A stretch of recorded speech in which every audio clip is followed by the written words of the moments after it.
जिनाराय ভিডিওটা দেখছেন অনুগ্রহ করে চ্যানেলটা সাবস্ক্রাইব করে নিন।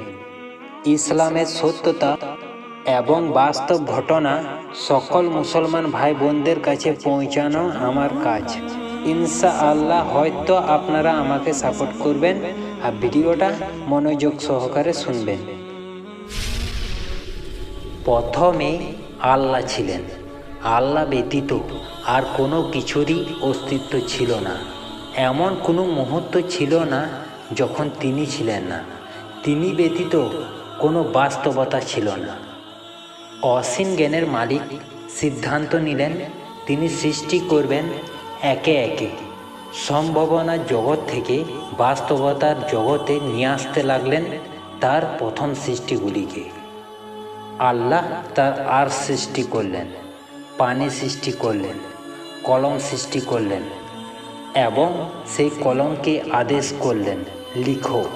কলম বলে উঠল, আমার রব, আমি কি লিখব? আল্লাহ বলল, সময়ের শুরু থেকে শেষ পর্যন্ত যা কিছু ঘটবে সব লিখে রাখো। অর্থাৎ কিয়ামত দিবস পর্যন্ত যা কিছু ঘটবে সব লিখে রাখো।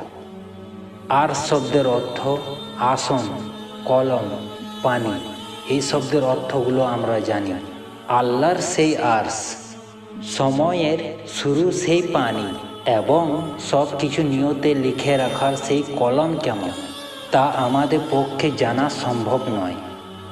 এবং আল্লাহর কাছেই পরিপূর্ণ জ্ঞান রয়েছে। মহাবিশ্ব তৈরির 50,000 বছর আগেই আল্লাহর হুকুমে সেই কলম একই নিয়তে সব কিছু লিখে রেখেছিল লাওহাল মাহফুজে। 50,000 বছর পর আল্লাহ আসমান এবং জমিন সৃষ্টি করলেন। أولم ير الذين كفروا أن السماوات والأرض كانتا رتقا ففتقناهما وجعلنا من الماء كل شيء حي أفلا يؤمنون। অতঃপর আল্লাহ কোনো এক পর্যায়ে সৃষ্টি করলেন ফেরেশতাদের, নূর থেকে তৈরি। আল্লাহর এই অপূর্ব সৃষ্টি প্রকৃতভাবে আল্লাহর ইবাদতে নিমজ্জিত থাকে এবং আল্লাহর কোনো হুকুমে অমান্য করে না। এবং তাদের মধ্য থেকে সর্বপ্রথম এবং সর্বশ্রেষ্ঠ হলেন জিবরাইল আলাইহিস সালাম। আল্লাহ নূর থেকে ফেরেশতাদের তৈরি করার পর আরও কিছু সময় পার হলো এবং এরপর এক নতুন জাতি সৃষ্টি করলেন এবং তাদের সৃষ্টি করলেন এক ধরনের ধোঁয়াবিহীন আগুন থেকে। এই জাতির নাম হলো জিন। ফেরেশতা আর জিনদের মধ্যে মূল পার্থক্য হলো জিন জাতি প্রকৃতভাবেই আল্লাহর ইবাদত করে না, বরং তারা চাইলেই তার হুকুম অমান্য করতে পারে। আল্লাহ জিনদের খলিফা হিসাবে পাঠাইলেন দুনিয়াতে।